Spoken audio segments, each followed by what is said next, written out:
Fala nação, sejam muito bem-vindos mais uma vez aqui, galera, ao nosso canal Mundo Fla React, trazendo mais um corte para vocês que nós vamos reagir junto aqui nesta quarta-feira, dia 30 de abril de 2025, trazendo para vocês as últimas novidades aí e atualizações do Mengão, que amanhã enfrentará o Botafogo de Paraíba aí fora de casa pela terceira fase aí da Copa do Brasil 2025. Vamos reagir aqui a alguns cortes que eu preparei para vocês do SBT Esporte Rio com Vene Casagrande aí companhia. Também tem o Fala João Guilherme. Todos os links dos canais aqui estarão aqui na descrição desse vídeo. Então deixa aquele like e se inscreva aqui no nosso canal. Vamos aqui para a nossa reação. O plano B tem que ser o Jorge Jesus. Você pagaria 20 milhões? De euros na multa rescisória? Não pagaria. Se você fosse a CBF, não se você pagaria. fosse o presidente da CBF, não, você pagaria essa Eu conta? não pagaria, e aí eu vou levar em consideração as opções que tem. Eu acho que o Jorge Jesus ele consegue dar conta do recado, ou até mesmo o Abel Ferreira, que é outro nome muito bem avaliado lá na CBF, segundo essa pessoa me mencionou ontem. Então, assim, independentemente seja o Jorge Jesus e o Abel Ferreira, eu acho que são nomes que têm requisitos para assumir a seleção brasileira, fazer a seleção brasileira jogar um bom futebol e conquistar a Copa do Mundo de 2026. Para mim, o Ancelotti seria maravilhoso. Sim. Eu queria muito ver o italiano à frente da seleção brasileira. Acho que seria o máximo. Mas não deu. Chega, CBF, não dá mais para você se humilhar por conta de um treinador. E a CBF conduziu de maneira errada na minha visão. Eu acho que o presidente Edinaldo, ou até mesmo o Rodrigo Caetano, que é o diretor da CBF, deveria ter viajado à Espanha, sentado à mesa com o Florentino Pérez e ter falado com ele, olha só, a gente quer o seu treinador. Como que a gente pode fazer? Fazer um bem bolado, vamos isso. pensar em alguma coisa. A multa é 20 milhões de euros? Vamos lá, o Ancelotti ele paga um valor, a gente paga outro aqui, vocês abrem mão, vocês não querem mais o treinador mesmo. Perfeito. Mas a forma como a CBF fez foi o que não agradou ao Real Madrid. Esse é o ponto. Provavelmente porque assim, o presidente Florentino Pérez, pelo que essa pessoa da CBF me disse, viu uma foto, porque a imprensa espanhola é um jeito, pelo menos na minha visão. Ele conversou com a CBF, inclusive um dos desejos da CBF é que o treinador more no Rio de Janeiro, isso essa pessoa também me disse. Então, sim, o que falta para ligar para o Jorge Jesus? A questão é o seguinte, o Jorge Jesus, vendo todo esse cenário, ele agora vai se valorizar. Hein? Ele agora vai se valorizar. Eu, no lugar dele, também me valorizaria. Ah, é meu sonho assumir a seleção brasileira? Beleza. Mas olha só, agora eu vou custar um pouquinho mais caro. E ele gosta desse jogo. Óbvio, quem não gosta, é verdade. Não, tem alguns treinadores que têm uma facilidade para trocar. O Jorge, quando ele vê que o tamanho dele, ele pode usar o tamanho, porque ele é um cara que no Brasil ele funcionou, né? Eu até chamo a era do Jorge Jesus, que muda até a nossa forma de enxergar, até a questão dos treinadores no Brasil. Ele sabe agora que ele é a bola da vez. Ao menos que o nome do Abel Ferreira comece a, com força, ser ventilado também. Você já trouxe a informação. Então, ele é um nome muito bem avaliado lá na CBF. A questão é, ele seria mais difícil de você contratar. Porque o Jorge Jesus, ele é mais difícil. É por motivos óbvios. O Jorge Jesus ele vai ficar livre no meio do ano. Ele também, a tendência é que ele saia do Al Hilal. O Abel Ferreira, além de ser um treinador muito valorizado no Palmeiras, ele tem uma multa rescisória alta e contrato até o fim de 2025 com o Palmeiras. Então, teoricamente, é muito mais difícil você negociar com o Palmeiras. Ainda tem um ponto, que aí não é informação. A CBF iria brigar com o Palmeiras, porque você tirar o Abel Ferreira hoje do Palmeiras, teoricamente nos bastidores, você vai brigar com a diretoria do Palmeiras. A Leila Pereira vai ficar feliz com essa situação? Eu duvido ela ficar feliz em perder o principal nome dela, inclusive que ela tem o desejo de renovar o contrato, isso aí ela fala abertamente. Imagina os bastidores como é que não vai ficar. Eu, particularmente, se eu fosse dirigente da CBF, não pensaria duas vezes. Iria logo no Jorge Jesus para ele começar esse trabalho com a seleção brasileira o quanto antes. Eu tenho algumas perguntas para vocês e vocês respondem através do nosso Twitter, hashtag SBT Esportivo. Põe na tela aqui, cadê o nosso Twitter? Eu quero primeiro saber, vocês pagariam 20 milhões para trazer o Ancelotti para a seleção brasileira de euros? Ô, Cris, você paga? Tudo bem, tá aí a opinião de Vene Casagrande. Ó, o Flamengo estreia na Copa do Brasil diante do Botafogo da Paraíba amanhã, fora de casa. É o Belo que fala, né? É o Belo, né? O apelido do Botafogo da Paraíba. E para a partida, o técnico Felipe Luiz deve promover mudanças na equipe. A gente vai ver na reportagem e na volta o Vene Casagrande comenta. Rodolfo. A caminhada para o atual campeão da Copa do Brasil começa amanhã. O Flamengo já começou a preparação para a primeira disputa da competição contra o Botafogo da Paraíba. O jogo será fora de casa e com mudanças no time. O goleiro Matheus Cunha será o titular no gol. O objetivo de Felipe Luiz é poupar Rossi, já que atuou em 18 das 21 partidas. Além dele, o técnico deve promover outras alterações. Matheus Gonçalves pode ganhar uma chance na equipe. Outros nomes cotados para ganhar espaço são Alan, Juninho e Varela. Arrascaeta deve ser poupado e sequer deve viajar. Alexandro, que está em fase final de recuperação do edema muscular na coxa esquerda, pode ser que continue se tratando e não vá para a partida. O foco do Flamengo é dar minutagem para alguns jogadores e descansar outros para a longa sequência na temporada, que ainda terá Mundial pela frente. Então, Vene Casagrande, muitas dúvidas aí na cabeça do rubro-negro em relação a que time vai encontrar o Botafogo da Paraíba. Você tem alguma informação em relação a isso? Caso tenha uma informação que tenha a hora e o Vene não conseguir agora, canal do Vene Casagrande, você Perfeito. Provavelmente vai subir um vídeo. Sim. Que horas lá? Então, vai ser depois das 4 horas, que é quando o Flamengo vai definir a lista de relacionados para esse jogo contra o Botafogo da Paraíba. O que eu posso adiantar, eu conversei aqui com uma pessoa e essa pessoa falou, depois das 4 a gente vai definir, que é o horário do nosso treino, mas sim, muitos jogadores serão poupados até mesmo da viagem. E óbvio que não serão poupados porque eles acordaram e decidiram poupar. O Flamengo, Fernandinha, só para explicar para o público de casa, tem 3 jogos agora fora de casa, por 3 competições diferentes. Botafogo da Paraíba, Copa do Brasil, depois o Cruzeiro em Belo Horizonte e depois Central Córdoba pela Libertadores lá na Argentina. Todos fora de casa. Todos fora de casa. E aí é óbvio que o Flamengo vai dar prioridade aos 2 jogos seguintes. Cruzeiro pelo Campeonato Brasileiro. Perfeito. E Central Córdoba. Desses 3, o Flamengo considera o Central Córdoba o jogo mais importante. Por quê? Se perder para o Cruzeiro no Campeonato Brasileiro, embora seja a prioridade do Flamengo na temporada, o Flamengo não necessariamente vai perder a liderança, porque o Palmeiras vai encarar o Vasco e o Vasco pode ganhar o Palmeiras. Sim. Ou até mesmo empatar com o Palmeiras, não seria nenhum absurdo. Então o jogo contra o Central Córdoba se torna prioridade nesse contexto aqui. E o jogo contra o Botafogo da Paraíba, levando em consideração que a Copa do Brasil é a terceira prioridade na temporada, obviamente será o jogo que eles vão escolher para poder preservar muitos jogadores. Exemplo, o Alexandro, que foi desfalque nos 3 últimos jogos, provavelmente não vai viajar também. Já está praticamente certo isso, não vai viajar. Por quê? Porque ele não está bem? Não, porque a prioridade não é o jogo da Copa do Brasil. E se imagina, né, que se o Flamengo, entre uma hora que escolheu entre a Libertadores, no momento em que as competições estavam começando, e o Campeonato Brasileiro, nas escolhas, ele acabou priorizando o brasileiro, imagina só priorizar a Copa do Brasil. Não desmerecendo a competição, que você sabe, eu sou muito apaixonada pela Copa do Brasil, inclusive é um desejo muito antigo na minha vida. Só falta esse também, né? Todo ano eu começo o ano, desde 2020, tá? Desde tempos sombrios. Esse ano vai dar tudo errado, mas o Botafogo vai ganhar a Copa do Brasil. Nunca deu. Vai acontecer. Então, imagina, Vene Casagrande, se vai priorizar por alguma fagulha essa competição. Não vai priorizar. Você acha que vem um Flamengo bem alternativo? Bem alternativo. Se eu tivesse que arriscar... Mas com o Felipe Luiz, né? Com o Felipe Luiz, ele viaja. Porque às vezes, como a gente viu o Renato Gaúcho... Inclusive, ele foi questionado sobre isso, né? Ele falou o quê?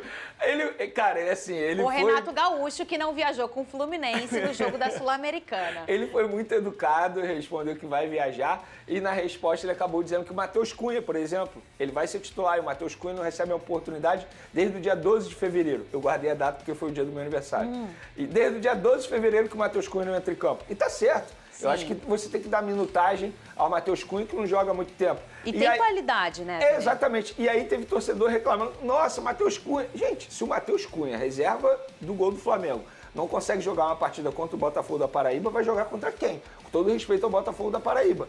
Então, ele é reserva, ele tá ali para isso. O Rossi não vai jogar todas as partidas na temporada. E eu acho, Fernandinho, que tem que ser um time bem alternativo mesmo. E eu vi muito torcedor que vai comparecer ao estádio, ao Castelão, lá em São Luís, reclamando.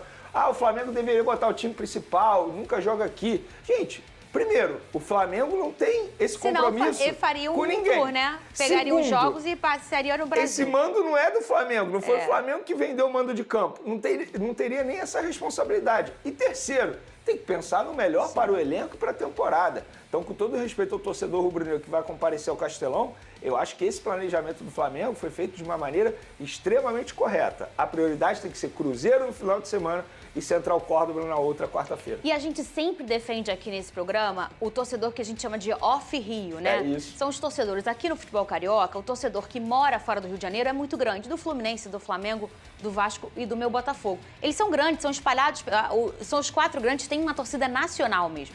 Então a gente sempre valoriza esse torcedor off-Rio. Inclusive no Carioca, que a gente fica, poxa, o campeonato é carioca. Eu sempre acho legal um jogo ou outro colocar fora do Rio de Janeiro, porque você contempla esses torcedores que nunca podem assistir ao Flamengo, ao Vasco, ao seu clube do coração e mora fora do Rio de Janeiro. Mas você querer priorizar, contemplar esses torcedores e abrir mão de um desempenho, uma minutagem, não faz o menor sentido. Eu posso mencionar qual time eu mandaria a campo? Pode. Eu fiz até, que eu tava vindo pra cá, porque eu vou botar isso no meu vídeo daqui a pouco. Matheus Cunha, eu botaria o Matheus Cunha, obviamente. Varela, daria minutagem pra ele. Danilo e João Vitor, seria a minha dupla de zaga. Essa seria a sua dupla de zaga. Danilo e João Vitor. Você dá a minutagem ao Danilo e, obviamente, ao João Vitor, que é um zagueiro, cria das categorias de base do Flamengo, que joga muita bola. O Felipe Luiz é apaixonado nele. Na lateral esquerda, não tem como você botar o Alexandre, porque provavelmente ele não vai viajar, estou partindo desse princípio. E aí você bota, enfim, outro jogador, Ayrton Lucas, para continuar dando confiança a esse jogador. Alan, Pablo Lúcio, que é outro jogador que eu colocaria também, cria das categorias de base, joga muita bola e o Felipe Luiz é apaixonado nele. Matheus Gonçalves, um jogador que tem pouca minutagem, e o Felipe Luiz o elogiou. O pessoal do Twitter estava perguntando dele. Tem que ser ele. Você tem que dar minutagem a esse jogador, tem que dar confiança a esse jogador que tem muita qualidade. E meu ataque seria Luiz Araújo, Plata e Michael. Eu botaria esse time titular. E no segundo tempo eu mudaria muita coisa. Um ótimo time, né? O Flamengo só tem que abrir o olho porque o Botafogo da Paraíba tem um jogador. Henrique Dourado. Essa lei do ex é chata. Se tiver pênalti... Eu falo, Henrique Dourado, eu acho que foi o melhor cobrador de pênalti que eu vi. Foi, mas foi. Absurdo. Durante, eu acho que 3 anos no futebol brasileiro, ele foi o melhor cobrador de pênalti. É absurdo que ele bate pênalti. Depois acabou sendo até o próprio Gabigol, não foi? Ou a minha cabeça tá falhando? Sim, o Gabigol também é bom cobrador de pênalti. Mas antes do Gabigol, durante um tempo, ele foi o melhor cobrador. Para quem não lembra, o Henrique Dourado, ele comemora ceifando, exatamente. Né? E ele jogou no Flamengo um pouco antes de começar aquela máquina avassaladora de 2019. Jogou no Fluminense também, lembra? Jogou no Fluminense também. E ele joga no Botafogo da Paraíba. Ele tá com quantos anos hoje em dia, hein? Eu confesso que eu não sei. Ele tá com... É uma idade avançada. Porque ele já não era novinho na época, a gente tá falando de 2019, nós não somos bem de matemática. É melhor a gente falar uns 35. Por aí. E acertei, 35. Uns 35. Eu estaria até mais, até que não tá tão com idade avançada. Mas esse tipo de jogador experiente, ele vai na sede. Sabe? Na sede, o Vene, falar, posso até perder de 5, mas uma ceifada eu vou fazer. Se eu fosse jogador do Botafogo da Paraíba, eu ia querer dar a vida num jogo contra o Flamengo. Imagina. Porque, assim, todos os holofotes estão para esse duelo, né? Imagina você fazer um gol no Flamengo, ou o goleiro se destacar diante do Flamengo. É a oportunidade de você receber uma proposta melhor para sua carreira, pensando no seu pé de meia. Então, assim, muito torcedor do Flamengo brincar contra o Flamengo, os jogadores dão a vida. Sim, isso, tem que ser assim. É óbvio, porque é quando você tem mais visibilidade. E é óbvio que você também aumenta a competitividade quando você faz dessa maneira. Mas mesmo assim, independentemente do time que entra em campo, o Flamengo é o favorito, né? Muito bem. Porque, teoricamente, ainda vai jogar em casa com o apoio da torcida. Olha aí, e como é que tá a questão, Vene, da venda do Wesley? Tem expectativa de algum clube inglês? Você tem alguma informação em relação a isso? Vamos lá. O colega Flazoeira, ele trouxe aí nos últimos dias que os empresários viajaram para a Europa para fazer um tour e visitar clubes. Isso é normal, tá, gente? Vários empresários fazem isso. Por exemplo, eu lembro do Reinier, eu lembro que eu acompanhei de perto, que a família do Reinier viajou para a Europa, visitou vários clubes antes de ser vendido para o Real Madrid. Isso, né? Por aí, né? 17. Por aí. 17, 18, eu lembro muito bem disso. O Hendrick também fez a mesma coisa. Então, vários jogadores, os empresários fazem isso, para conhecer a estrutura, ver local, moradia, isso faz parte. E os empresários do Wesley estão fazendo esse tour nesse momento, foram para a Inglaterra. A questão é o seguinte, Fernandinha, é questão de tempo para o Wesley ser vendido e eu acho que o Flamengo está certo. A economia precisa girar. Para o Flamengo continuar a ter uma boa saúde financeira, precisa fazer boas vendas. É o sonho do Wesley, ele não esconde isso, e é o melhor momento do Wesley. Então acho que o Flamengo tem que aproveitar isso. Mas você não acha que para a saúde esportiva hoje do Flamengo, o Wesley é uma peça muito importante, Vene? Claro, a gente pensando até em elenco, em quem fica em seu lugar. Quanto tempo que o Flamengo passou, desde que o Rodinei saiu, com aquela lacuna. E até o Rodinei pegar uma bola, bater um pênalti, ser campeão, a torcida ainda tinha uma questão com o Rodinei. Ele talvez por ser um personagem muito... com aquela questão de ter uma voz fina, sim, e de ser muito brincalhão, de ser um cara de muito ambiente, muito de resenha, energia, acaba virando um personagem, vamos dizer assim, no futebol, né? E esses personagens acabam demorando mais a conquistar a credibilidade esportiva. E aí, eu acho que por conta de ser um personagem, o Rodinei até demorou mais, porque ele é um super lateral, queria muito ele no fogão. O Wesley, você não acha que ele vai ser, de todas hoje as lacunas que alguém pode deixar em sua saída, talvez o Gerson e o Wesley sejam lacunas difíceis de serem completadas? Vamos lá, Fernandinho, eu concordo com você. É óbvio que o Flamengo tem que pensar também no ganho esportivo dentro de campo. Mas estamos falando também de um sonho. O jogador ele tem um sonho de jogar na Europa.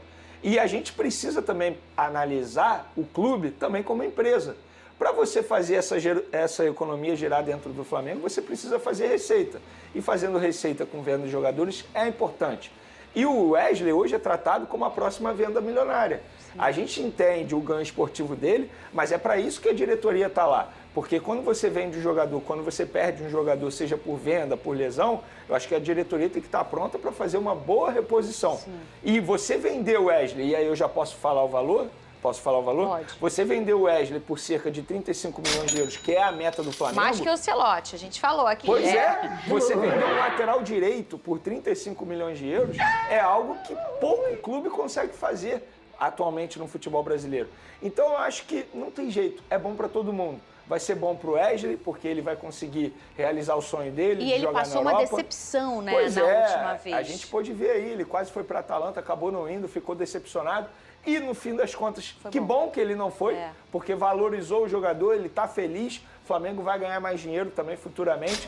Mas eu acho que é algo que, assim, é difícil você segurar. Por exemplo, o Estevão no Palmeiras, sim, várias outras situações é difícil você segurar, porque estamos falando de um desejo de um atleta. E já existe um acordo também dos empresários com o Flamengo de ele ser vendido nessa janela de transferência. É óbvio que o Flamengo só tem que aceitar quando entender que os valores agradam. Não adianta você fazer uma venda por fazer. E sim, o Wesley está muito valorizado, é um jogador que tem qualidades, tem virtudes que poucos laterais têm atualmente aqui no futebol brasileiro. Então o Flamengo sabe disso e por isso põe ali pelo menos 35 milhões de euros. Muito bem. E é o momento do Wesley. Tem o que no Twitter que vocês falaram, hein? Cadê? Tem alguma coisa pra gente botar aqui? Ah, não. Eu avisei no início do programa. Pedrozinha não se sentiu muito bem. E é por isso que ele não veio hoje. O banco dá uma saudade, né? O banco fica vazio ali. Daqui a pouco eu vou sentar lá pra compor aí, Venê. Que fica um buraquinho ali. Beijo, melhoras pro Pedrosa. E o meu fogão, hein? Enfrenta hoje o Capital Inicial. O Brasileirão, 3 jogos e 4 gols. É bom dizer que nem todos os jogos aí, né? Aliás, em nenhum jogo ele jogou inteiro, né? Não, tempo integral não. Tempo integral ainda não. Entrou durante os jogos, nesse contra o Corinthians pela primeira vez, saiu como titular depois da lesão. Ele tem mais gol que jogos no Campeonato Brasileiro, meu senhor. Então, aí, nesse pequeno recorte aí, empolgado do Pascoal, o Pedro tem uma média de 0,80 na temporada, no Brasileirão 1,33 a média de gols por jogo. É um recorte pequeno. É até sacanagem que os outros jogaram mais, mas... É o dobro do segundo colocado, meu senhor. O Vegete, que a gente chama de Verrete, mas o senhor está correto, é Vegete? 0,67. Pelo menos alguém reconheceu, hein? 0,67. Né? O Cano, 0,17, igual o Hulk. Pedro Raul, 0,67. Brett White. 0,25. Valência, 0,17. Caio Jorge, 0,60. Yuri Alberto, 0,17. Igor Jesus, 0,33. Ô, me diz uma coisa. Que o homem tá empolgado aqui. Se eu deixar, ele vai falar até o final do programa. É o seguinte... ele fala que o Flamengo é incomparável. E agora ele praticamente usou a mesma palavra pro Pedro. que o Pedro é incomparável, que é muito distante do segundo colocado. Você vai concordar com... Eu vou ver isso. Você vai concordar com o Pascozito? São duas coisas que eu queria falar. Os tá vendo? O homem não deixa, o homem é on fire. Zinho, presta atenção, Zinho, presta atenção. Eu vou usar duas frases que eu aprendi com o Mário Sérgio Pontes de Paiva. Pois bem. Primeiro, os números demonstram o acontecimento.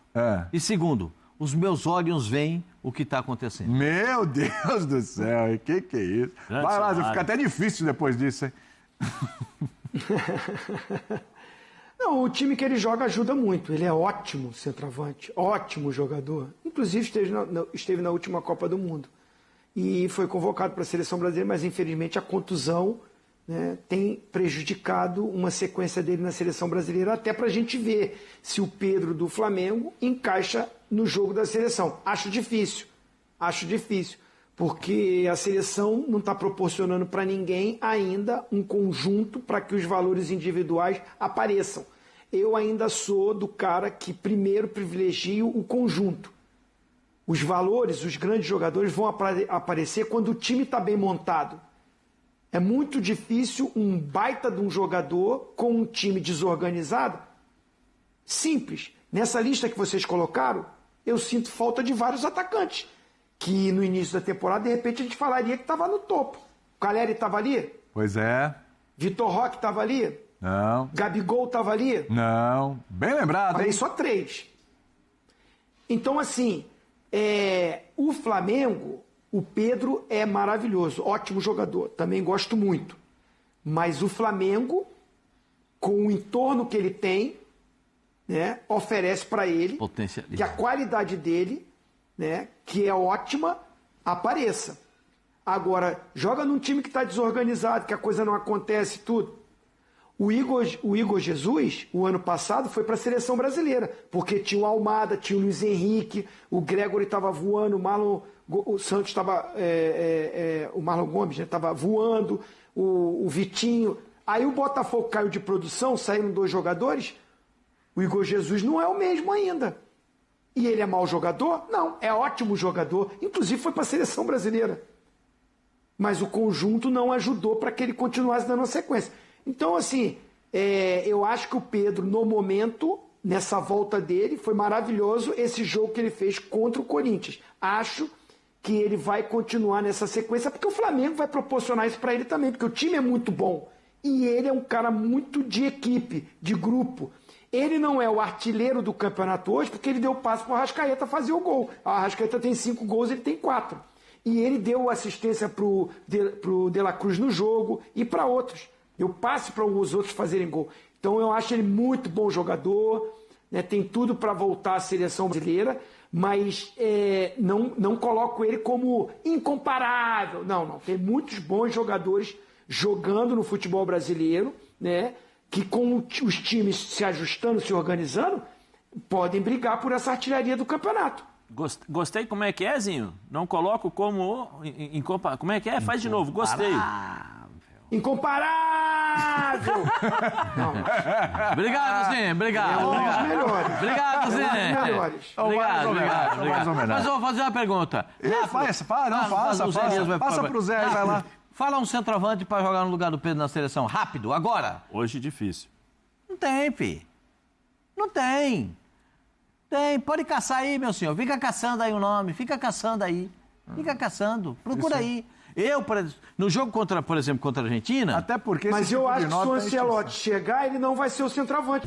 Trazendo mais notícias aqui, galera, para vocês sobre o Mengão aí, nesta quarta-feira, dia 30 de abril aí, de 2025, trazendo novidades aí para vocês sobre o Flamengo, que enfrentará amanhã aí, Botafogo de Paraíba, fora de casa, pela 3ª fase aí da Copa do Brasil, né? Jogo importante aí para o Mengão. Falando disso aí, galera, aí, ó, Portal Bola VIP acabou de sair uma informação importante. Vamos deixar aqui essa informação aí para o Portal Bola VIP. Flamengo busca empréstimo de Victor Reis, zagueiro treinado por Guardiola no Manchester City. A prioridade da diretoria rubro-negra se tornou a busca pela qualificação do elenco, visando aí o decorrer da temporada. Em busca de mais, Flamengo está na liderança do Brasileirão Betano onde vem apresentando um desempenho contundente aí sobre o comando de Felipe Luiz para o decorrer da temporada.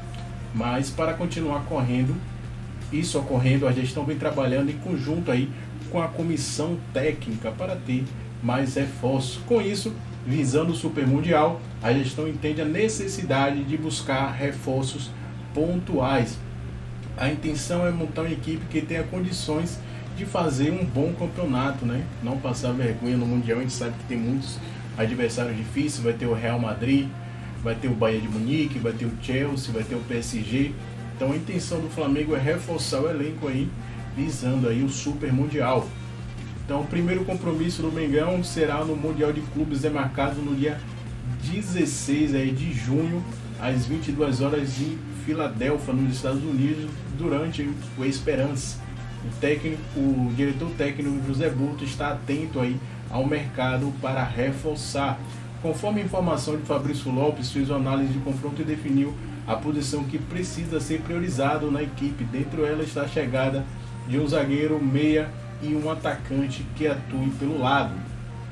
Um nome a ser cotado para a posição é Vitão, zagueiro do Internacional, mas a negociação acabou não avançando. Entretanto, outro atleta que chamou a atenção foi o jovem revelado no Palmeiras, que atualmente está no Manchester United. O Flamengo busca aí esse reforço por meio do empréstimo aí, ó. A próxima janela de transferência, que abre no dia 2 de junho, foi criado aí pela FIFA especialmente para permitir que os clubes tenham condições de se reforçarem até o início aí do Super Mundial. Então o Flamengo vai tentar usar essa janela de transferência aí para tentar um empréstimo aí do zagueiro aí, Victor Reis, né? Ex-zagueiro aí do Palmeiras e agora aí é jogador do Manchester City aí, um grande atleta, se eu não me engano deve ter 19 a 20 anos, e o Flamengo aí vai buscar junto com o Manchester City um empréstimo do atleta. Outra notícia também que foi comentada aí por Vene Casagrande é que os empresários de OL do Flamengo vão à Europa conversar com o clube. Diretoria rubro-negra prevê venda de lateral no meio da temporada, né? O Flamengo vai esperar só o fim aí do Super Mundial aí para tentar desembolsar essa bagatela aí em torno de 35 milhões de reais, equivalente a 225 milhões aí de reais na cotação atual. Essa aí é a previsão do Flamengo aí realizando essa venda aí de Wesley. O Wesley, após o Mundial, provavelmente será vendido aí para a Europa.